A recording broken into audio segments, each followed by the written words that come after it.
Well, hello, everyone. Welcome to this month's fireside chat about the latest advancements in pancreatic cancer research at the University of Minnesota. So the fireside chats are brought to you by the Office of Community Outreach and Engagement at the Masonic Cancer Center at the University of Minnesota. The Office of Community Outreach and Engagement serves as a bridge between the Cancer Center and communities across the state of Minnesota and beyond. Our team's mission is to reduce the burden of cancer by engaging communities and providing them access to knowledge and information about the latest cancer research, cancer prevention, the importance of screening and early detection, treatment options, survivorship, as well as clinical research opportunities. My name is Amna Hussein. I am the Community Engagement Coordinator on our team, and on behalf of our team, thank you so much for joining us today to learn about the groundbreaking research that is done at the University of Minnesota. So today we are joined by Dr. Masato Yamamoto, a fully trained and board certified practicing gastroenterologist in Japan who was trained as a physician scientist. After obtaining his PhD, Dr. Yamamoto served as the deputy director of the GI unit at one of the teaching hospitals of Osaka University Medical School in Japan, where he mentored many interns, residents, and young faculty members for both clinical care and research. On the research side, Dr. Yamamoto has been working in translational science for the development of novel therapies in the field of GI diseases, including a variety of advanced GI cancers such as pancreatic cancer, our topic today, liver, colorectal cancer, and esophageal cancers. Currently, Dr. Yamamoto is serving as the Vice Chair of Surgical Science and is a Director of the Division of Basic and Translational Research in the Department of Surgery at the University of Minnesota. He is on the steering committee for the University of Minnesota Medical Scientist Training Program and the Committee of Graduate Studies for Microbiology, Immunology, Cancer Biology Program as well. He is the co-leader of the Genetic Mechanism Research Program at the Masonic Cancer Center. We are so grateful to have such an expert in the field joining us today. So today, Dr. Yamamoto will be delving into two cutting-edge topics that are reshaping the fight against pancreatic cancer: the development of oncologic endoviruses and the relationship between obesity and pancreatic cancer. A bit of housekeeping items before we get started. We will be recording this session today, and it will be posted on the Masonic Cancer Center's YouTube page. So please familiarize yourself with using the Q&A feature that is going to be located on the bottom of your Zoom window.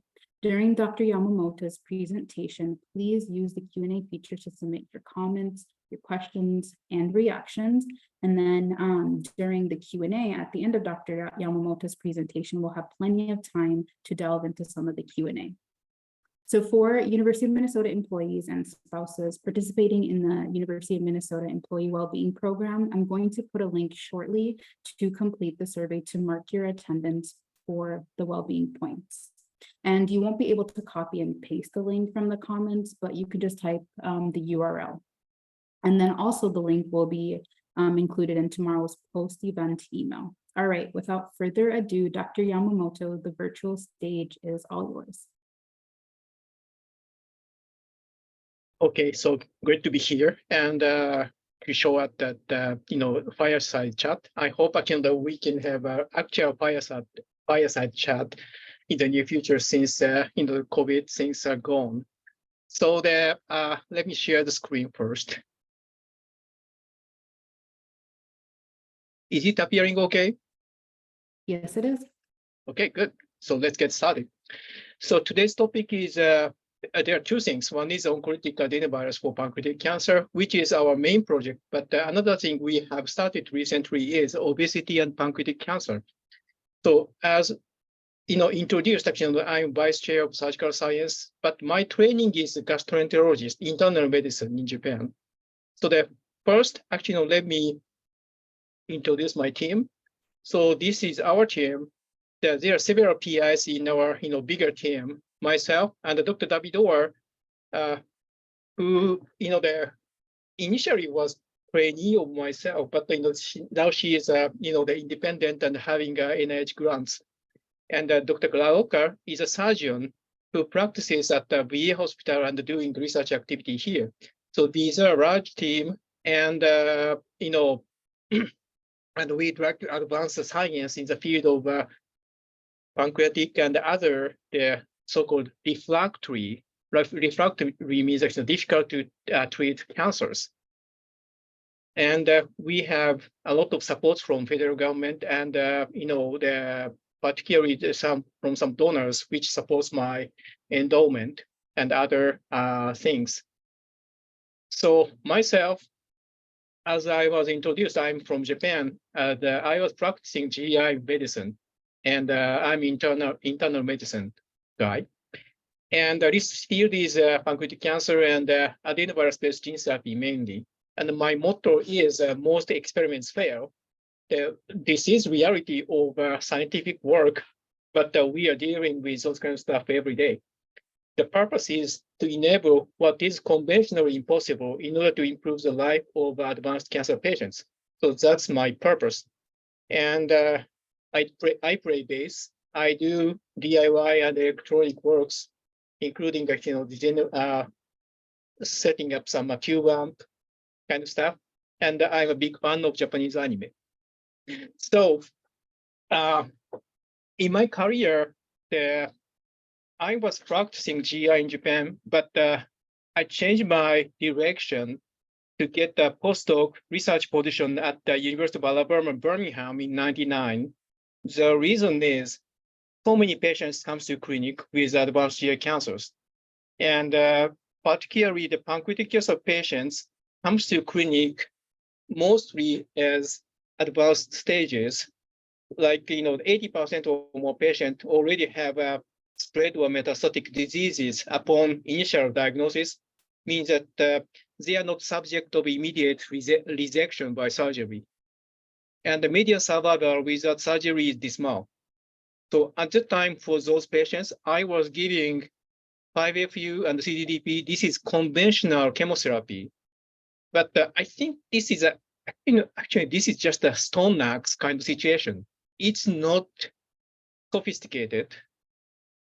And the first thing, there are two things we want to do. One is the development of therapeutics, how we can improve our tomahawk-like chemotherapy to more new tomahawk-like a precision attack. And for that purpose, we have been developing oncolytic adenoviruses for pancreatic cancer. The other direction is understanding mechanism, how we can convert microscopic or anatomical understanding of the diseases to molecular level, molecular understanding situation. So for that purpose, our main focus is obesity and pancreatic cancer.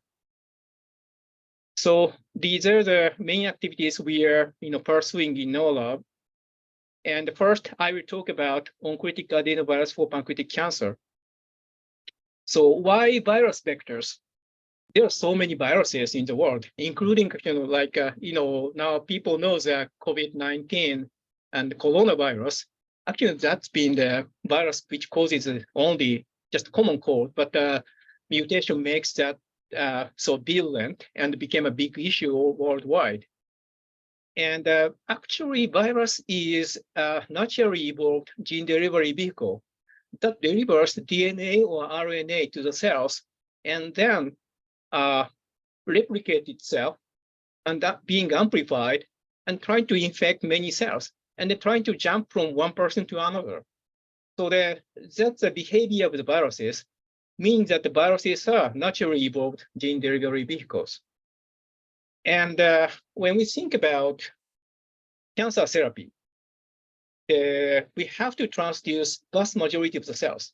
The reason is, if we transduce the deliver gene into 1 or 2% of the cells, the rest 99% is still there, and they will regrow and generate a tumor again.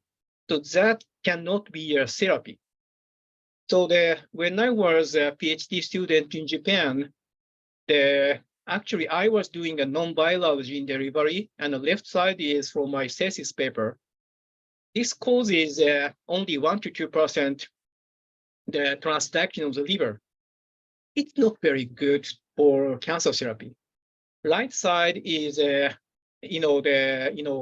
early 2000s. Actually, there are papers about how high the transduction efficiency is with adenovirus, and actually, it's so stunning that the transduced cells turn out dark blue by so-called beta-gal staining, and as you can see here, the blue liver. So this is almost 100% transduction. We need those kind of stuff. Otherwise, we cannot treat cancer patients. We have been using adenovirus, and we have many options, but we use adenovirus. This is a double-strand DNA virus. It's a little bit too much scientific, but it causes only common cold. And the best thing is it can induce high efficiency gene delivery in vivo, means that in the body, doing high efficiency transduction in the cultured cells are easier, but doing the same thing, achieving the same thing in the body of the animals, including human, is difficult. But the adenovirus can do so. Then, however, historically, replication deficient vectors has been used, and early days, 90s or 2000s, actually, people worry about the toxicity of the virus vectors. So then people have been using replication deficient ones. But whatever virus, whatever vector we use, the transduction cannot reach 100%. And in order to increase the transduction, if we increase the dose, that means the amount of the virus we inject, that causes toxicity. So how we can improve the transduction without increasing the dose, that's been the big issue. And one of the possibilities is to let the virus to replicate selectively in the tumor. That way, the virus can be transducing some smaller number of the cells, but the virus replicate and released so-called daughter viruses infect surrounding cancer cells and spread. And if the replication is specific to cancer cells, the replication stops between at the border of the cancer and normal cells. So that's the concept of oncolytic virus. So the first thing we tried is replication control to make it safer. And this is what we did. So if the viruses can replicate only in tumor cells, this virus goes to normal cell and cancer cells, but kills only or causes harm only in cancer cells. That way, as I said before, the virus can spread in the tumor, but that doesn't spread toward the normal side of the organ. And then I went to a lab in the UAB where the Dr. David Curiel, as he is considered to be one of the gurus of adenovirus vector. I went there and I wanted to do the gene therapy for GI cancers. And soon after that, I realized the issue. Infection requires the receptor of the virus.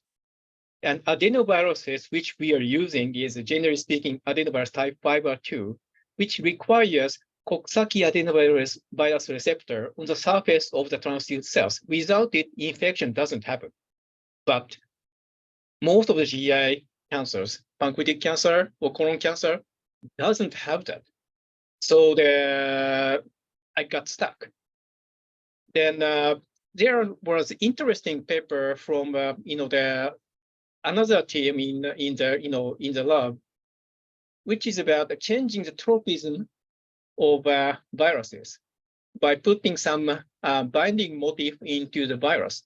One is putting RGD motif, which can with which the virus can transduce the cells which express integrins, and integrins are almost ubiquitously widely expressed on the surface of the cancer cells. And another is switching the top of the fiber of the adenovirus to AD5 to AD3. AD3 receptor is CD46 and desmoglein 2, and both of them are overexpressed in cancer cells.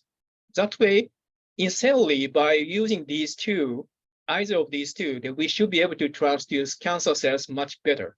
And that was the case. This is an example for esophageal adenocarcinoma. And as you can see in the middle, TE7, the compared to green, blue is higher and pink is higher. Actually, y-axis, there is a vertical side is a log scale, means that the blue is 10 times higher and the pink is 10 more times higher. So under these circumstances, because the viruses are replicating and those kind of differences kicks in every round of infection, that makes a huge difference. And we made a vector which has a RGD fiber, which infects integrity positive cells. Most of the pancreatic cancers are like that. And also have a promoter, which is positive in pancreatic cancer, but not in the liver. Liver is a big issue for adenoviruses to cause toxicity. So we wanted to avoid that liver toxicity.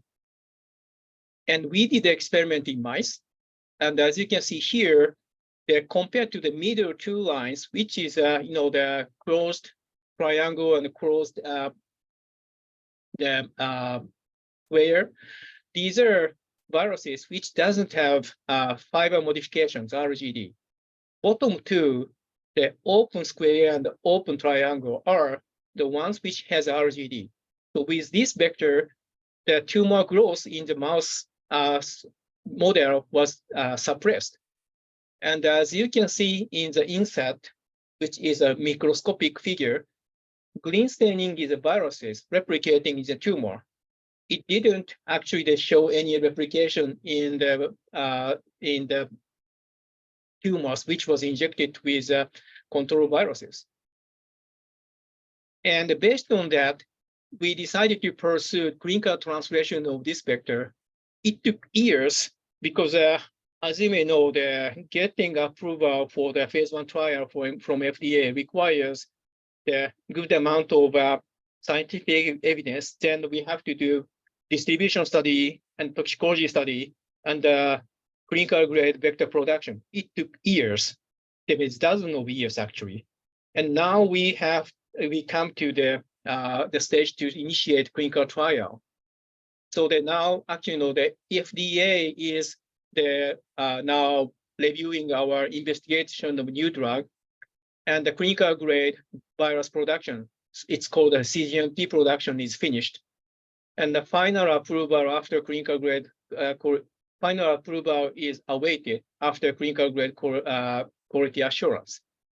And we are expecting the start of enrollment for the clinical trial within this year.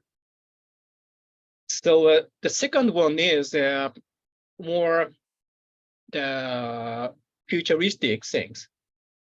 As I said, we are aiming at systemic therapy because we want to treat advanced cancer patients.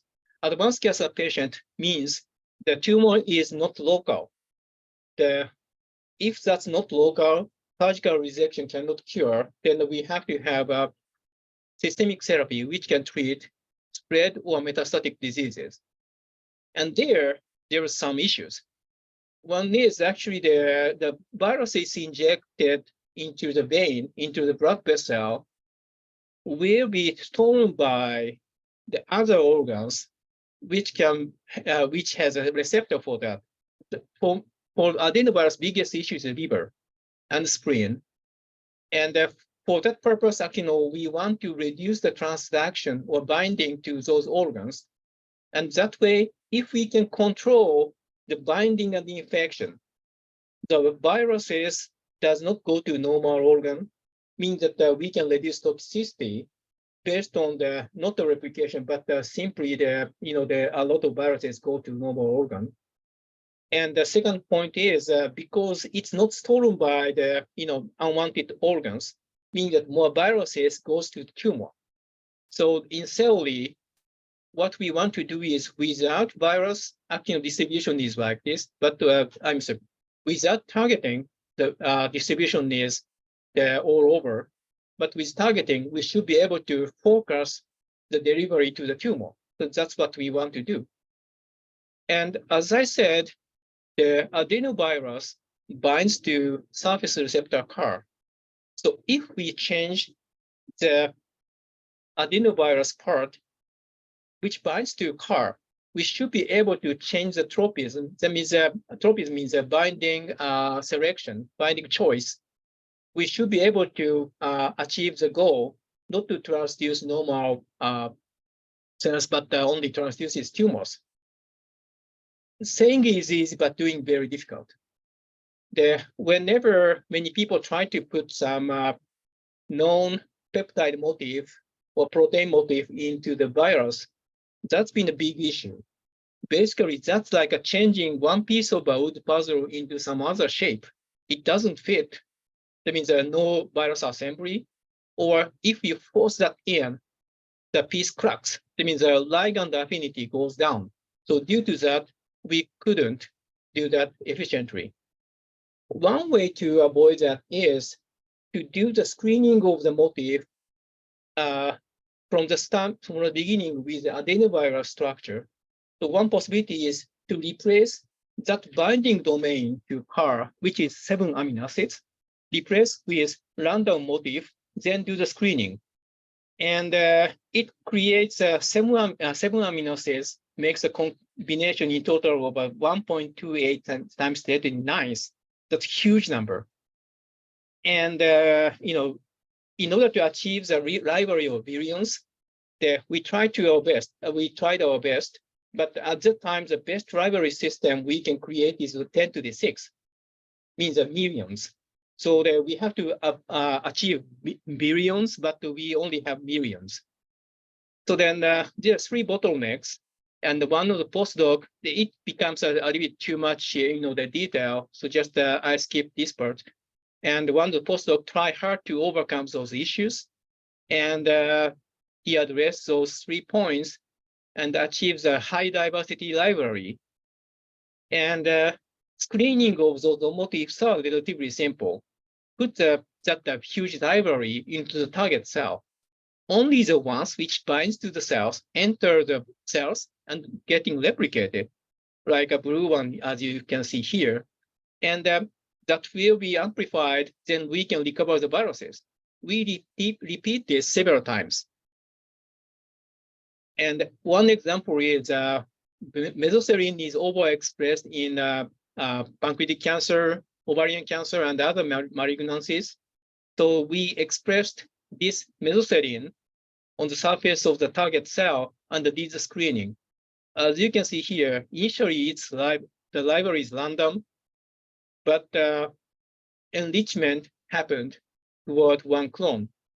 So we identified a motif.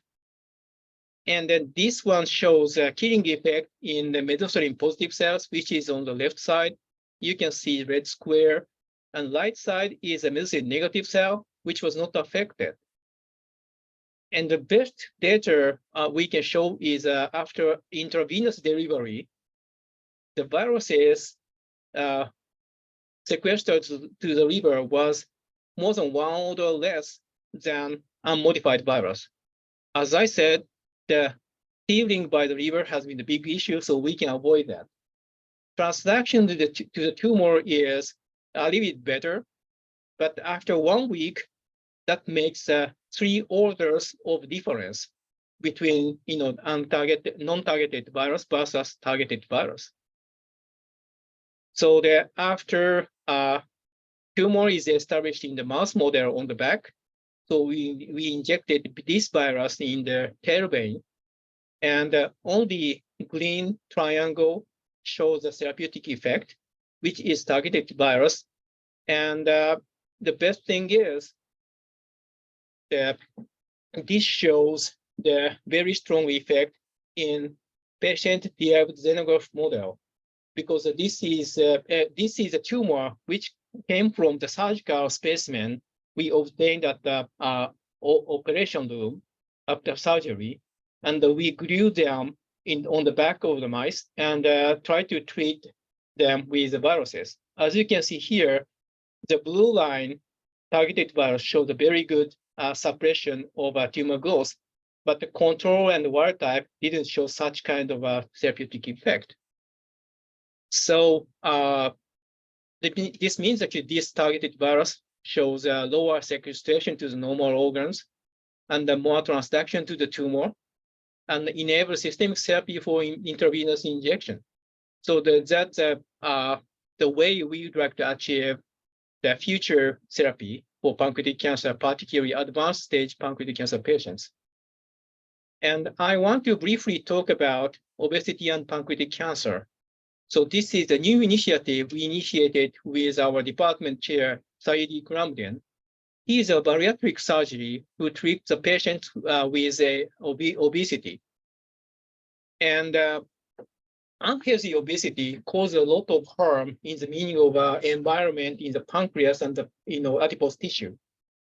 And increase of adipokines, or the microbiome changes, viruses, a lot of things happens upon obesity.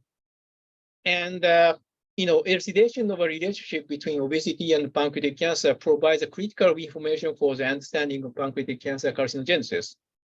Because it's been known that obese patients, obesity, interestingly, probably people may know that pancreatic cancer patients become cachexic. It means malnutrition after getting the disease advanced, but the risk itself is higher in obese people. So then by understanding why those people has a higher pancreatic cancer prevalence, we should be able to find a way to suppress the carcinogenesis of pancreatic cancer. That's ultimately the best way to reduce the cancer burden. And interestingly, after bariatric surgery, which is a very strong method to reduce the weight, many cancers prevalence goes down. The pancreatic cancer, the HR means the hazard ratio becomes 0.35, becomes 1/3 after operation of a bariatric surgery.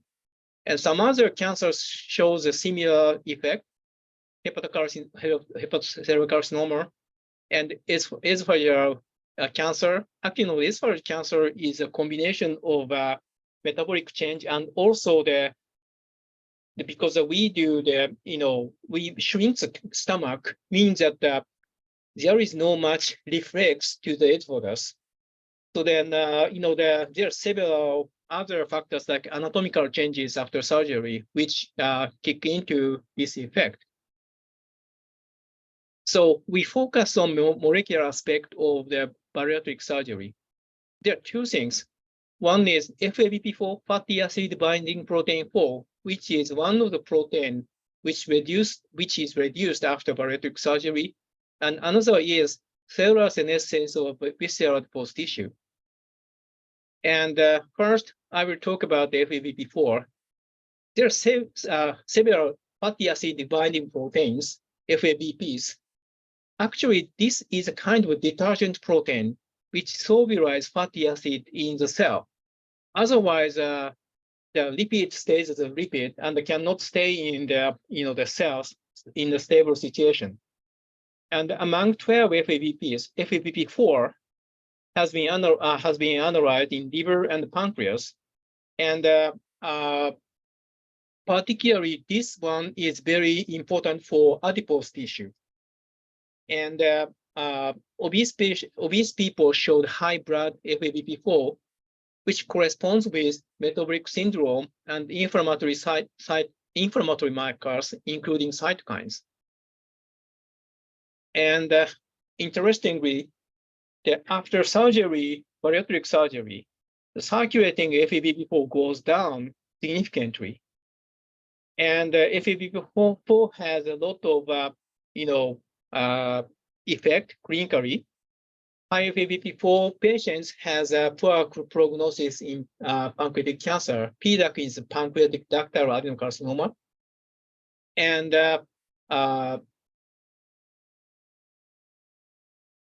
the FABP4 is high in pathogenic obese patients, and as you can see in the table, that's reduced after bariatric surgery. So we can manipulate the FABP4 by bariatric surgery, but how much FABP4's disease a direct effect of FABP4. The first thing is we tested them in mouse model, which is a FABP4 knockout mice. these mice doesn't have FABP4 because of the genetic knockout, and compared to the same strain without knockout. As you can see here, in knockout mice, the tumor growth is less. And another thing is actually the Dr. David Bonlower in biochemistry has developed the FABP4 inhibitor. By using this, this is the cell viability of pancreatic cancer cells. Cell viability of pancreatic cancer cells goes down with HTS, and FABP4 increases, but that is significantly reduced by HTS, which means the inhibitor of FABP4. And when we administer these inhibitors in vivo into mice, as you can see here, the HTS reduces tumor growth as a single treatment.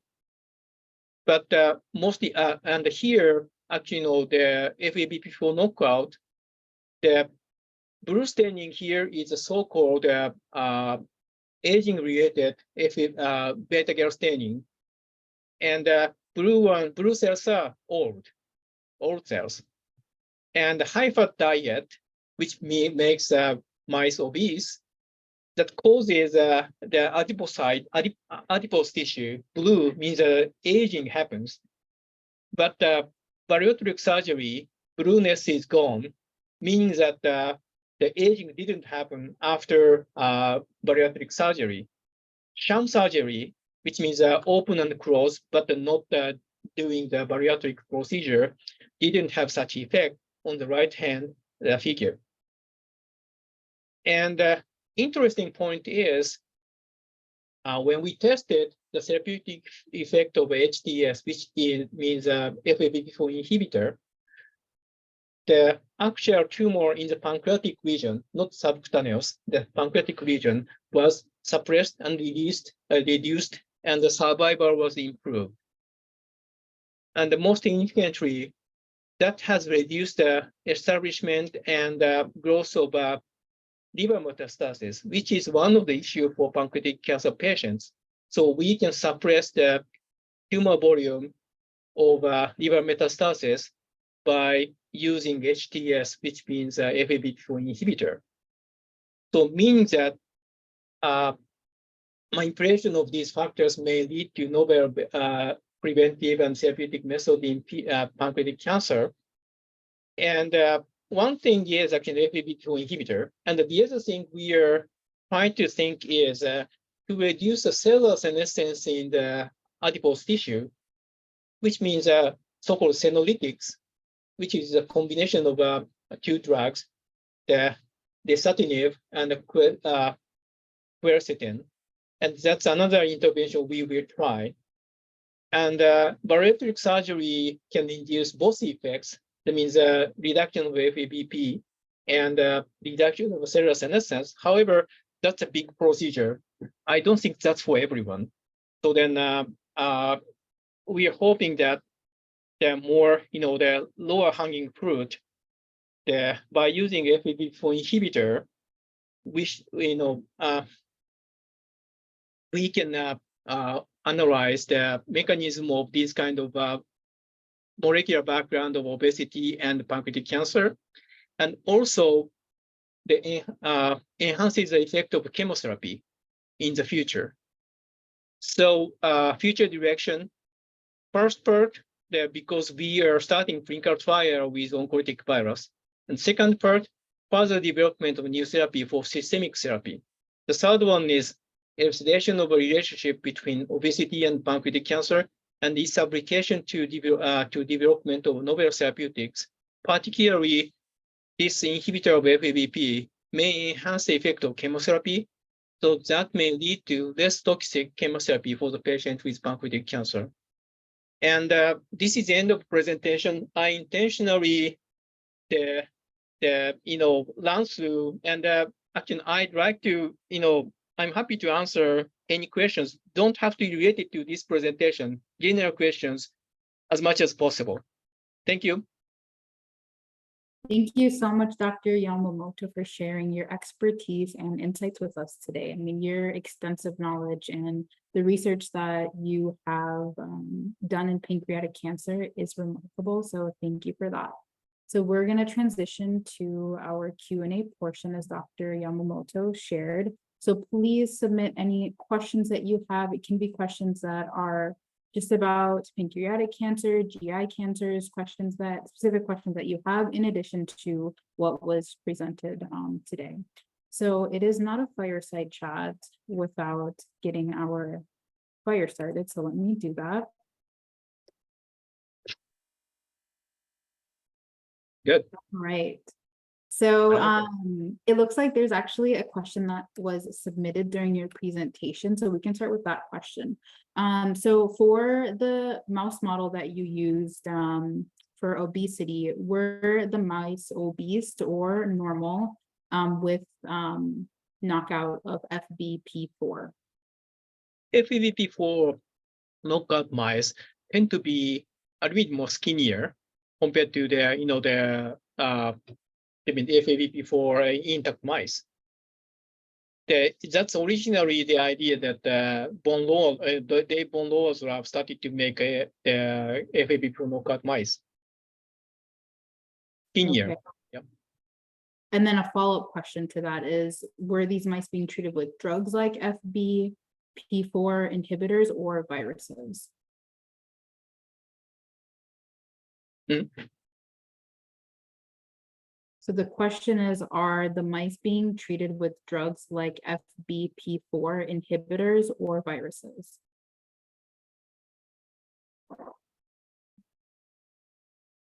I don't understand why that is or. In the meaning of and, then I haven't tried. I don't have much intention to use FABP4 inhibitors and viruses together, but they might be interesting. Okay, so actually it looks like the question is, and actually, Amanda, you can go ahead and unmute yourself if you want to ask Dr. Yamamoto. You should have the ability to do that. Oh, hi, Dr. Yamamoto. It's me, your PhD student, Amanda. So I was wondering if you have plans to treat the animals with FBP4 inhibitor as a therapy, or you have plans to use the viruses for any sort of treatment for these obese animals? Actually, no intention to use viruses for obesity so far. These two are so far, the separate project. It means just in the meaning of obesity, obese mice, probably we are thinking about combination with FABP4 inhibitor and chemotherapy right now. Sounds good. Thank you. And another question that was just entered, is there any connection to enzyme pancreatic insufficiency? With the connection to enzymic pancreatic insufficiency. Well, I don't see any report about the relationship to the enzymic insufficiency. But the interesting point is chronic pancreatitis patients tend to have higher incidence of pancreatic cancer. There are good discussion about whether that is because it's a pathologically or pathogenetically connected, or pancreatic cancers are more difficult to find in chronic pancreatitis patients. Then we see more cases of pancreatic cancer. All time, the pancreatic cancer was found only at really late stage, and then probably we don't know where is the origin under that circumstances, because the tumor is so much spread in the abdomen. Under that circumstances, only the people who has been followed for the pancreatic diseases, we can find the pancreatic cancer. So that's a kind of possibility. But chronic pancreatitis patients has tend to trend to have higher incidence of pancreatic cancer. but it's still under some discussion about how mechanistically they are connected. Thank you for answering that. That actually was one of my questions as well. And so on that note, if you can share generally, what is the life expectancy for patients with pancreatic cancer? It is getting better. Years ago, for example, if the patient comes to the clinic and cannot undergo surgery, the life expectancy is less than 6 months. And the median survival is about 6 months or so. But now we do so-called neoadjuvant chemotherapy. We give chemotherapy to shrink the tumor, to bring the tumor size shrunk, then make it operatable, then remove the tumor after chemotherapy. So that's a so-called neoadjuvant chemotherapy. That has allowed to have more patients to go to surgery and complete removal of the tumor. Now the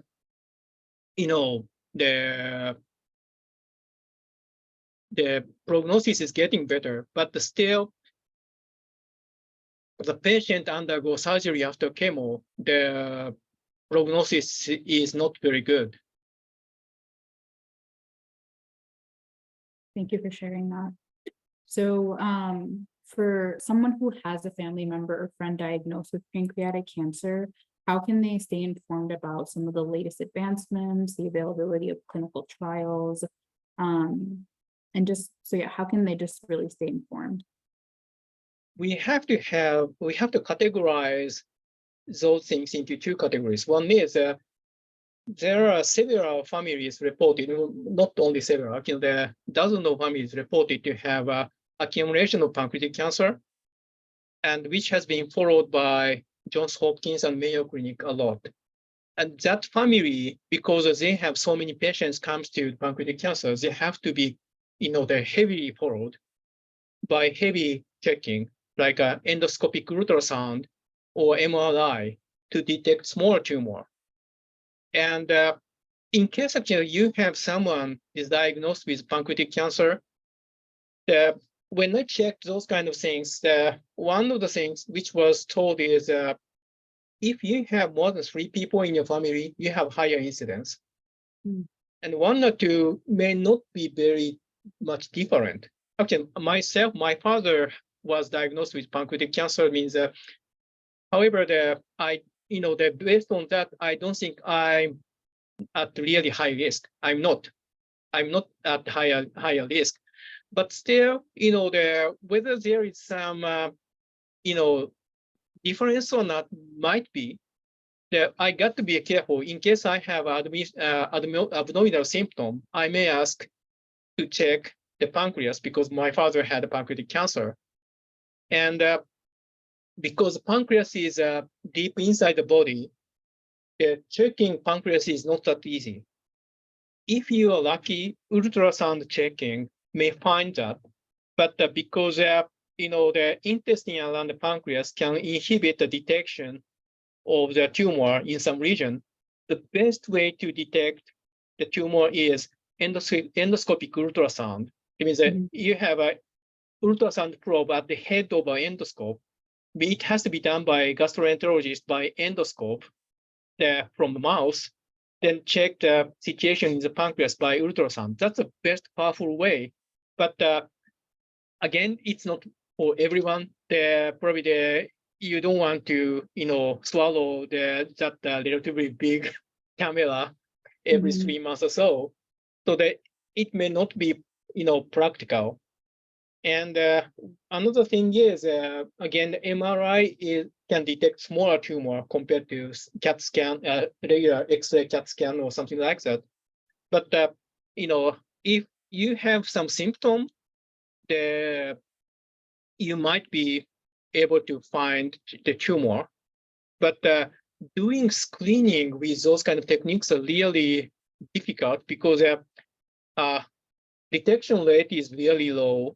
It means we cannot do the screening for rarely found tumors. If we know the higher risk population, we can do so. but we cannot do that for general population. Due to that, if your family, many of them has a pancreatic cancer, probably those kind of heavy screening makes sense. But if not, probably in case you have abdominal symptom, consult with your doctor, and if the doctor thinks it's necessary, the ultrasound, EUS, endoscopic ultrasound, or MRI scan are the way to check the pancreas. There is one question coming. Yes, and then on that note, just what are some of the most common symptoms that present typically? Well, how much that is really indicative of pancreatic cancer, it's more the general symptom, like the abdominal pain or abdominal discomfort kind of stuff.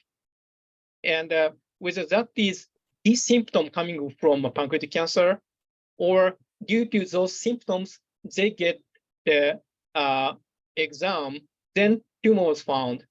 It's not clear. Due to that, whether those symptoms frequently seen in pancreatic cancer are really connected to the disease or not, we don't know. That's why I say that if you have abdominal symptom and take appropriate procedure to check it out, actually it's really many pancreatic cancers are, I'd say, unavoidable. For example, different from doing, for example, the screening for the cervical cancer for the pap smear. That way, you can check and reduce the risk significantly. But there is no such method for pancreatic cancer right now. That's the reason that we have so many cases come to the clinic with advanced diseases. Mm-hmm. Okay. So then there's another question about just what are some of the, based on your recommendations, dietary restrictions or foods to avoid to help prevent pancreatic cancer? There are several things, and one is heavy drinking is bad. And another thing which might be interested in is blackened meat may have because we know blackened, the burned meat has a carcinogen. Actually the completely avoiding carcinogen from the food is almost impossible. But if there's a choice, I would avoid. When you go to barbecue, I may avoid blackened part of the barbecue. Means I'd like to consume blackened meat as less as possible. But the other stuff, sir, generally speaking, having a good health, the general good health is is very important. There are several factors. One is pancreatic cancer surgery is a big surgery. If your body condition is bad, you cannot receive surgery. For example, if you have a heart disease or big issue for some other organs, they cannot those patients cannot undergo big surgery like pancreatic cancer. Means having general health condition is very important thing. And another thing is, as I said, non-risk factor is smoking, alcohol, and most likely too much blackened meat. Or there is a discussion about cured meat. There might be some higher risk, but how much the evidence for pancreatic cancer is clear, I don't clearly know. Thank you for sharing those. That was helpful. So back to your research just quickly and oncolytic viruses in general. So have there been clinical trials currently on the market or currently that have shown that they are safe and efficacious? Not yet. The one of the virus which has been approved as oncolytic virus is for the melanoma. It's a kind of a way of immunotherapy. one of the virus, which is a herpes virus, express a immunostimulative molecule, has been approved as a drug for the non-resectable melanoma. And that's the only FDA-approved drug. In China, one of the adenovirus construct is approved for the head neck cancer, but not in the United States. And for pancreatic cancer, there is no specific oncolytic virus therapy which is proven to be safe or efficacious yet. So that's the reason that we'd like to start this trial in pancreatic cancer. This was designed for pancreatic cancer, so that we'd like to see how it works in clinic. Because patients comes to clinic and has exhausted any options, then I'd like to provide the potential therapy. And if the patient agrees, we'd like to try them in those patients. Thank you for that. So I think we'll have time for one more question. So what aspects of the research that you shared today would you like our audience to take away? Well, the one thing I have to tell you is, actually, they don't have to be in the field of pancreatic cancer. In general, when you or your, or someone are diagnosed with cancer and does not respond to the conventional or much evidenced treatment, therapy, like the chemotherapy or the radiation or surgery, then please consider participating in clinical trial. Participate or not is up to you, up to everyone. But please don't hesitate to hear the explanation and what kind of opportunities are available. Our Masonic Cancer Center has a lot of options to participate in clinical research, and some of them are just follow-up study. It's not interventional. So then, in whatever way you participate in, and even though you are under ordinary therapy, there will be a lot of opportunities to participate in a clinical trial to see, for example, one additional measure can improve your life after surgery or that kind of stuff. So please don't hesitate to get information about the clinical trial or clinical study. That will help not only you, but also future patients, which walk the same step you have walked. And that will be very big contribution to the society. Great way to end things, and just the importance of being educated and understanding your options and the options that are available. So thank you, Dr. Yamamoto, for wrapping us up on such a good note.